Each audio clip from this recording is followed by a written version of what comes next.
The State of the Union and Don't Ask, Don't Tell, which was one of the biggest things for me that came out of the State of the Union address. This was, some are saying, Barack Obama's first State of the Union address. Officially, it was. But it was, he did a similar, everything but calling it State of the Union address back in, I don't know, January or February of 2009. And so a few things, I watched it. My impressions were, number one, it didn't take him that long to actually get from the door to the podium. Only 6 minutes from the time he walked in, shook hands with everybody, kissed some people, hugged some people, and said his first words, 6 minutes. And from the time he started talking until the first standing ovation was also 6 minutes. The total speech was an hour and 9 minutes long, which is really pretty much, it's a tiny bit longer than the average State of the Union. Bill Clinton was known for particularly long ones, and I think had the record long State of the Union address.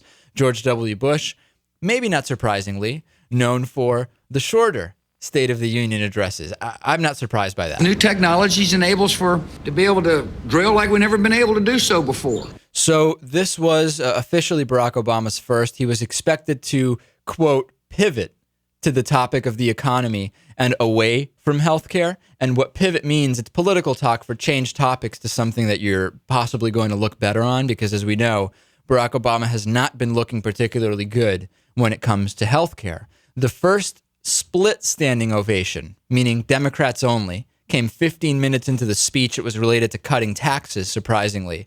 Obama seems aware that jobs are going to be huge a year from today, and 10% or higher unemployment at next year's State of the Union is very likely going to mean an even lower approval rating. So part of the pivot is probably related to that. Obama's jobs bill mention did not get everyone clapping, but when he mentioned eliminating capital gains taxes on small business investments, that certainly got everybody excited. Democrats because they support Barack Obama, and Republicans because they like lower taxes. I was wondering, as I was watching it, who is the most likely to pull a Joe Wilson this year? Remember at the last... What was it? Yeah, it was at the last. It's crazy. It's been a year, I believe. It was at the last non-State of the Union where Joe Wilson yelled out, "You lie," during a silence at the State of the Union, non-State of the Union address. With regard to health care? It was with regard to health care. That's right. I think Barack Obama had said that the plan would not cover illegal immigrants. And Joe Wilson yelled, "You lie." Well, Republicans were warned to be cordial. The news, I don't think, got to the Supreme Court, and specifically Samuel Alito. He said when Barack Obama brought up that he was not particularly happy with this corporate personhood thing that has been that essentially has opened the door to large corporate donations to political candidates, Samuel Alito did an eye roll and said he mouthed, "Not true." So I'll play the segment from the State of the Union where this happened. Obviously, if you're in front of your computer, you can look this up. Listening on the radio, you won't be able to see Samuel Alito, but trust me, he rolls his eyes and he mouths, "Not true," and shakes his head. Take a listen. Last week, the Supreme Court reversed a century of law that I believe will open the floodgates for special interests, including foreign corporations, to spend without limit in our elections.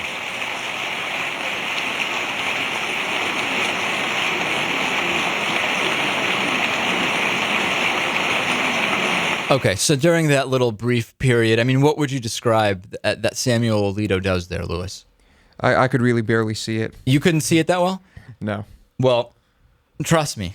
He rolls his eyes, he shakes his head, and he mouths the words, "Not true." Some people are all up in arms about this. Others are saying, hey, if Barack Obama scolds the Supreme Court for a specific decision right then and there, they have a right to react. The idea is that nobody react. The Supreme Court and the military people don't react, nor clap, nor boo for anything political. They're there to support the president. They clap when the president comes in. They clap after the speech. They clap for patriotic stuff. But other than that, they don't clap in a political way. So that's why some people are a little bit upset about Samuel Alito and his eye roll.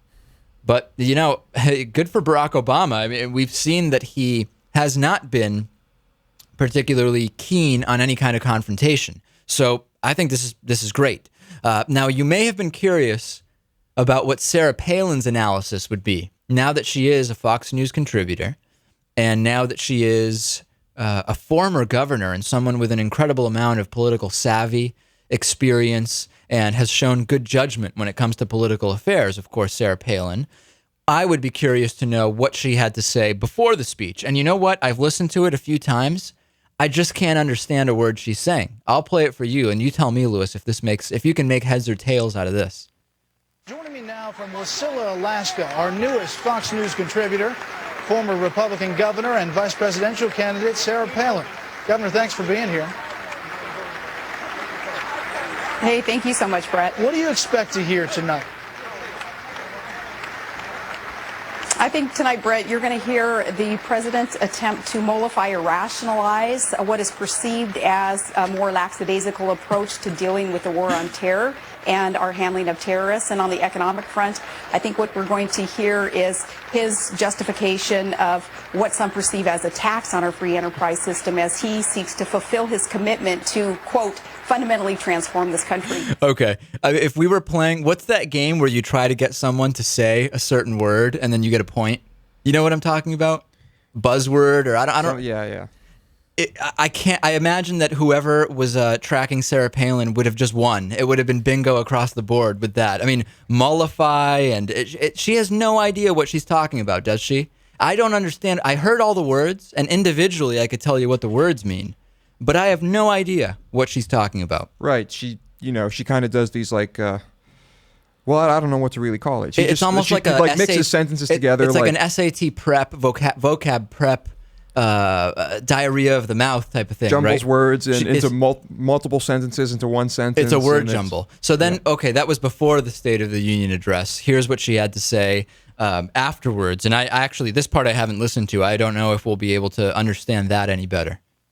I saw it, Sean. I tell you, this is why people are disenchanted and are becoming more and more disengaged, really, from what their government is doing. Because when we see an issue like this, words spoken that may not be true, coming from our president and embarrassing our Supreme Court and not respecting the separation of powers, we have a problem. And that's illustrated there by that justice mouthing those words, not true. Now, so for her, it's Samuel Alito being disrespectful that shows just how disrespectful Barack Obama is being. So she has turned things around, has she not? It's incredible to listen to. Well, she's right about one thing. People are disenchanted and disengaged. Well, you know that there are man's activities that can be contributed to the issues that we're dealing with now with these impacts. Okay, well, we've heard it once, and it will always be interesting for me to hear what she has to say. Chris Matthews had a weird moment. Chris Matthews has been caught saying a bunch of weird, maybe racist stuff about Barack Obama playing basketball. What else? They're all escaping me now, but we've had a bunch of them over the last couple of years. He forgot Barack Obama was black for an hour during the State of the Union, just for an hour, not while Obama was walking in and out, but just while he was speaking. Take a listen. Well, thank God he said that, because everybody does. You know, I was trying to think about who he was tonight, and it's interesting. He is post-racial by all appearances. I forgot he was black tonight for an hour. You know, he's gone a long way to become a leader of this country and passed so much history. I get where he's going with this, but come on. I mean, Chris Matthews, it's one after another thing that just sounds weird. Some are saying liberals are obsessed with race, and this is one example of it, and Chris Matthews is a liberal. Others are comparing this to saying he's so articulate for a black guy type of thing. I don't know. It seems like I don't think that was something a lot of people were saying during the election. It's not a racist comment. It's just very weird. But it could be interpreted as a racist comment. Did he forget George Bush was white while George Bush was speaking? I mean, it assumes that white is the baseline, is I think the issue, right? That's what it is.